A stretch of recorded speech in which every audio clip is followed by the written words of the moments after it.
आके। अरे अरे अरे अरे अरे, आप लोग बन ठन करके कहाँ जा रही हैं? I am Gulabo, I am Sitabo.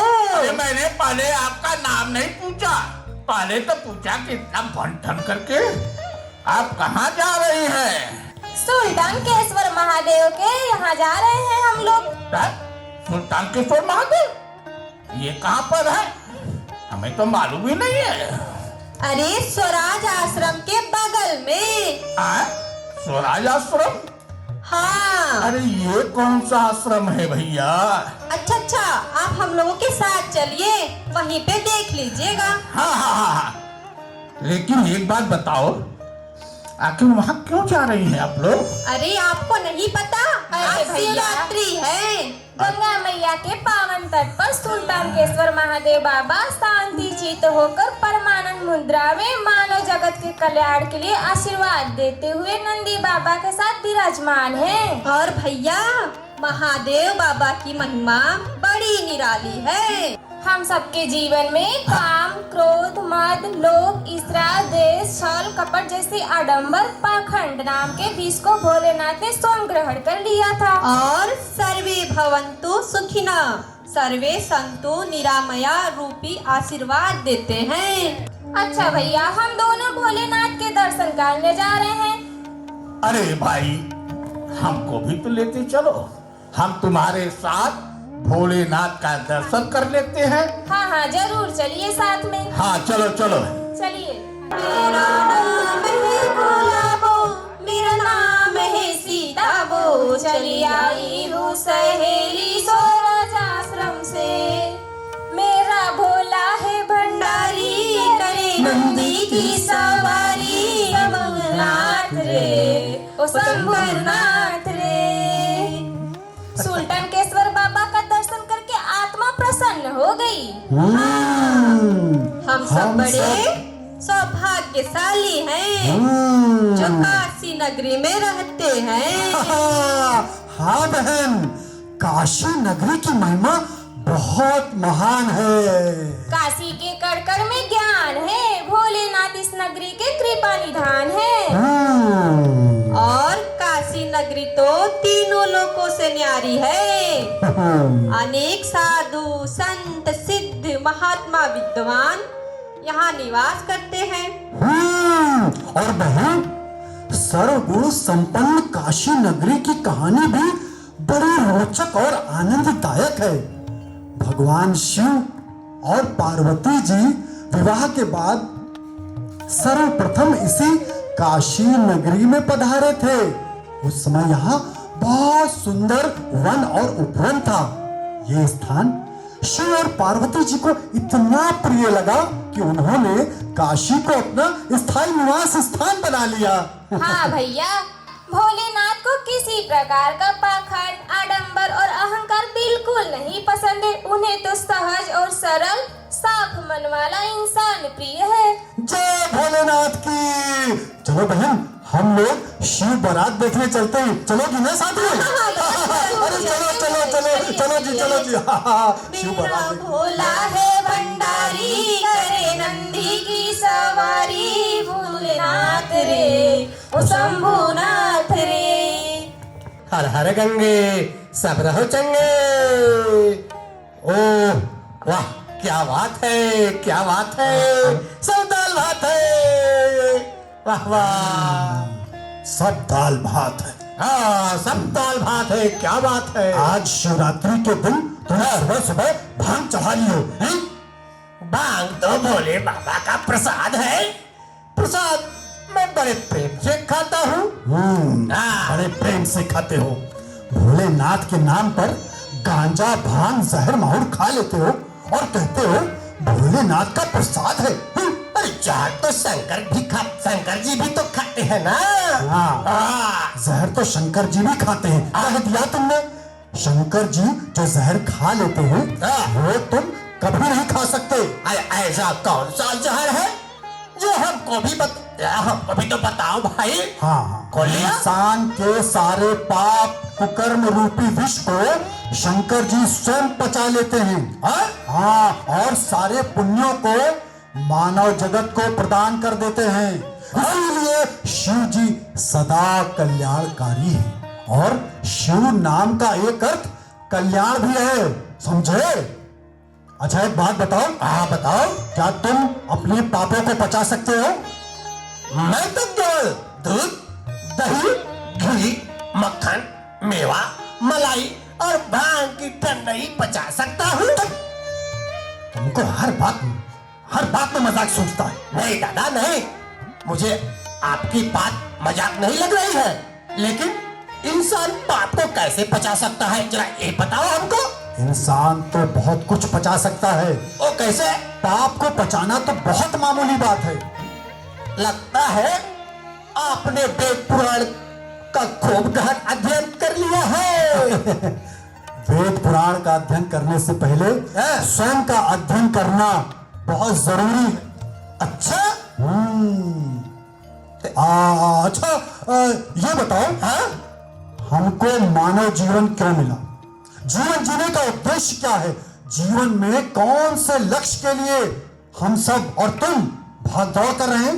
हमको तो नहीं मालूम है, न कभी मैंने इस पर सोचा है भाई।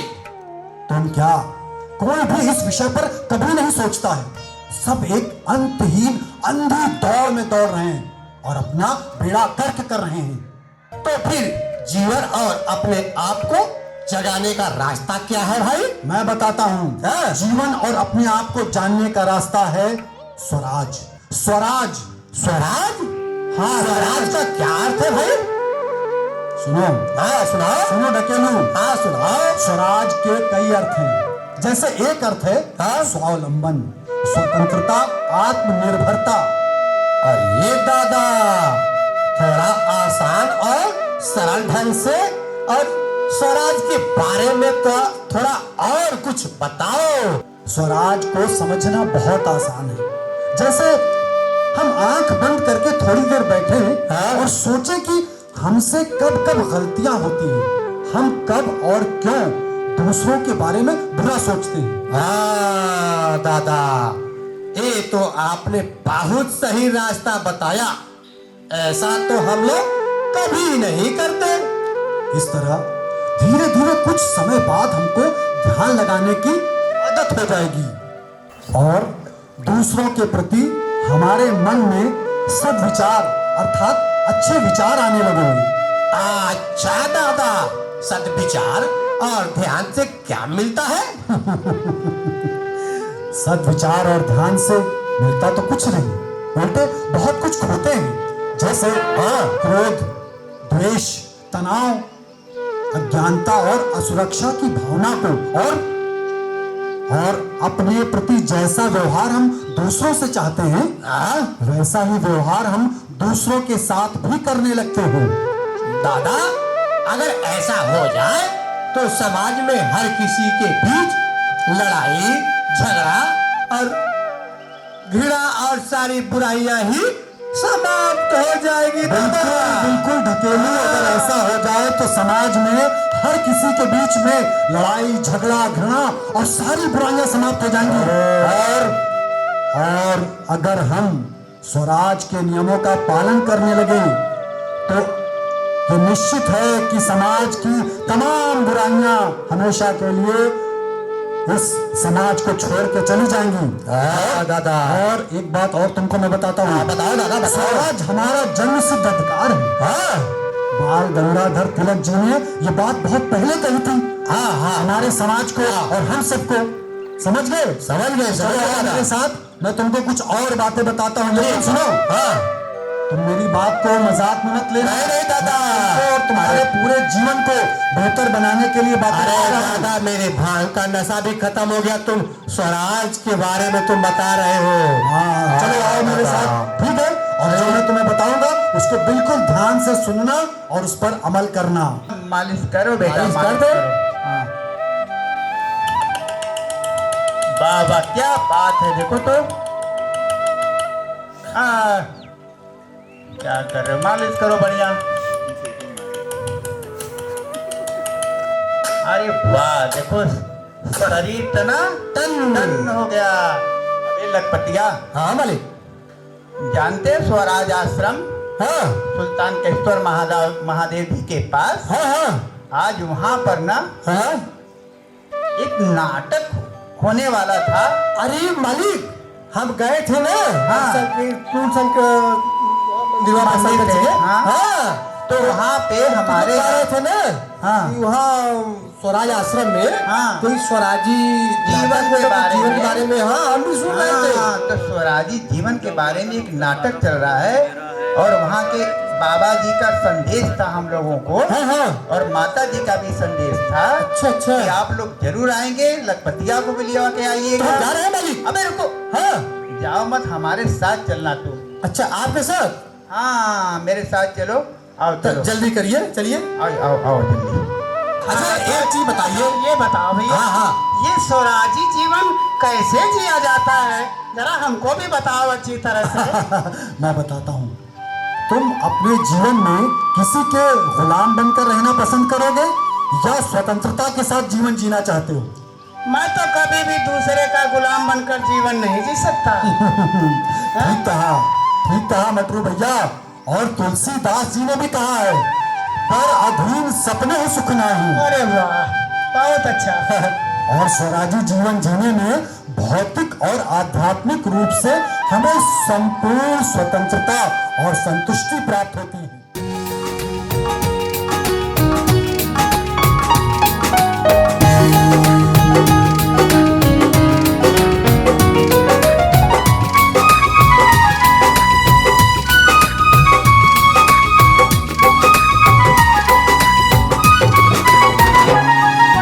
खुशियाँ ये हमारे हाथ में है, अपने मन के बवंडर से लड़े हम। खोया जो हमने उस पे क्यों अड़े हैं, मंजिल की राहों में आगे बढ़े हम। राहों पे चाहे कांटे क्यों ना रहे, हम चले स्वराज के लिए। हम चले स्वराज के लिए। हम चले स्वराज के लिए।